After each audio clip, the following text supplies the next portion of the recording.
Titanic जब डूबा तो उसमें गलती किसकी थी? के लिए टिकट होती है। अभी कुछ लोग गए थे पानी में इसको देखने, टाइटैनिक को, वो भी डूब गए। अब साइंटिस्टों का ये मानना है कि 2050 तक पूरा का पूरा टाइटैनिक पानी के अंदर खत्म हो जाएगा, लोहा पिघल जाएगा। 2050 में टाइटैनिक का नामो निशान ही नहीं रहेगा। टाइटैनिक से ज्यादा फेमस तो इसकी मूवी होगी। हाँ, तो जेम्स कैमरून ने बनाई थी। हाँ रुको दिखाता हूँ, ये देखो, बहुत बड़ा जहाज था ये उस टाइम का। अरे बहुत ही ज्यादा बड़ा।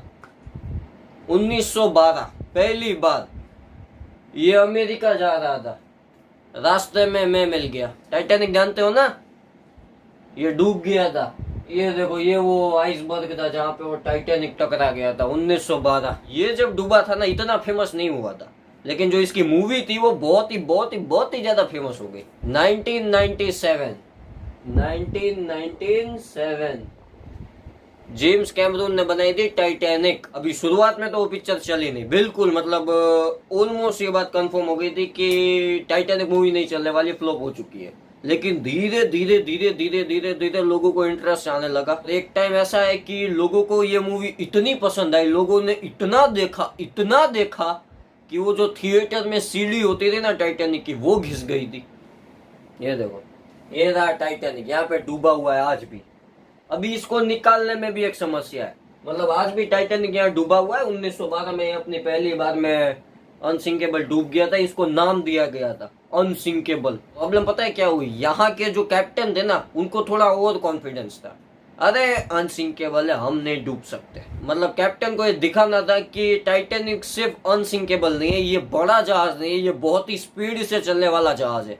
इसीलिए ये बहुत ही स्पीड से यहाँ पे आ रहे थे। जब ये यहाँ पहुंचे तो इनको बहुत सारी वार्निंगें भी मिली थी। आजू बाजू जो जहाज तैरते होते हैं उन्होंने वार्निंग भी दी थी कि ये एरिया जो है ना, यहाँ पे बर्फ से भरा हुआ है, पूरा का पूरा एरिया। लेकिन वहां के कैप्टन ने इग्नोर किया कि भाई जो होगा देखा जाएगा, हम किसी से नहीं डरते, अनसिंकेबल है। कैप्टन ने एक बात की थी कि जब टाइटैनिक यहाँ से चल रहा था, उन्होंने 2 लोगों को ऊपर बिठाया था टाइटैनिक के, और जब टाइटैनिक यहाँ पहुंचा ना, तो यहाँ के आसपास एक बहुत ही बड़ा आइसबर्ग आ गया। रुको दिखाता हूँ, ये देखो, ये जहाज है, यहाँ पे 2 लोगों का बैठने की जगह होती है, 2 या 1 लोग यहाँ पे बैठ सकते हो। कैप्टन ने यहाँ पे 2 लोगों को बिठाया हुआ था कि अगर कुछ सामने दिखे आइसबर्ग तो बता दियो। अब यहाँ पे जो लोग बैठे हुए थे उन्होंने आइसबर्ग देख तो लिया था, लेकिन जब देखा तब बहुत ही देर हो गई थी, बहुत ही ज्यादा देर हो गई थी। अब यहाँ से ये चिल्ला रहे थे, फोन किया कि भाई नीचे, कि भाई जहाज घुमाओ। जहाज तो घुमाया, लेकिन जहाज उल्टी तरफ पहले तो घूम गया, और जहाज की स्पीड इतनी थी, अब देखो ये जहाज की स्पीड ही इतनी थी कि यहाँ से टकरा गया पूरा का पूरा आइसबर्ग। ये जो आइसबर्ग होता है ना, ये जितना ऊपर होता है उससे 3 से 4 गुना नीचे होता है। मतलब ये लगभग 3 माले जितना ऊपर होगा, इसका मतलब ये 27 माले जितना नीचे होगा। कहाँ पे पूरा का पूरा टाइटैनिक इसने घिस दिया।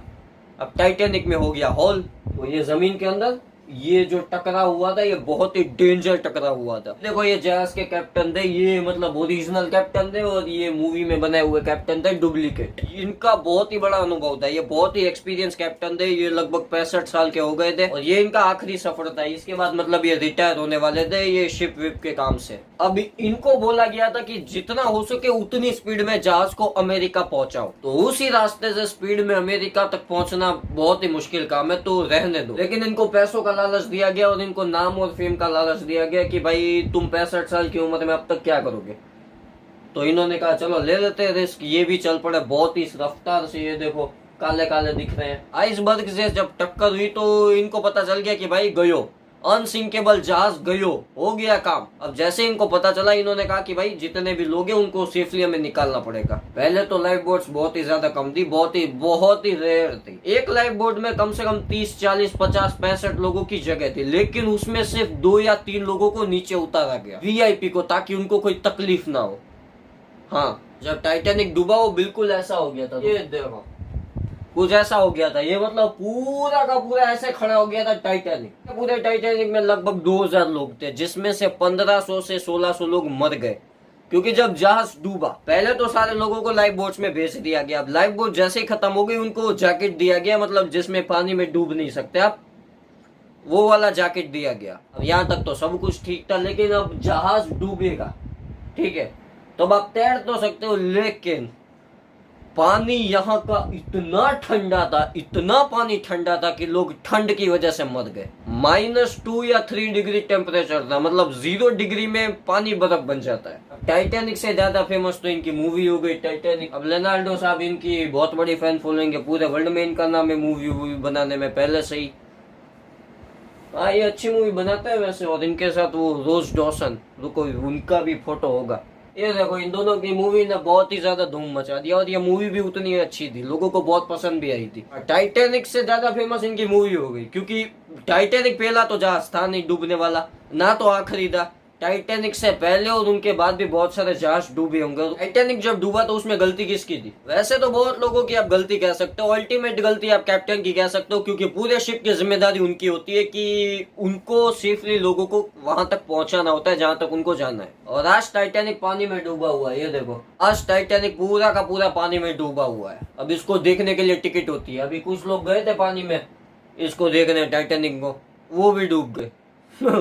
अब साइंटिस्टों का ये मानना है कि 2050 तक पूरा का पूरा टाइटैनिक पानी के अंदर खत्म हो जाएगा, लोहा पिघल जाएगा। 2050 में टाइटैनिक का नामो निशान ही नहीं रहेगा।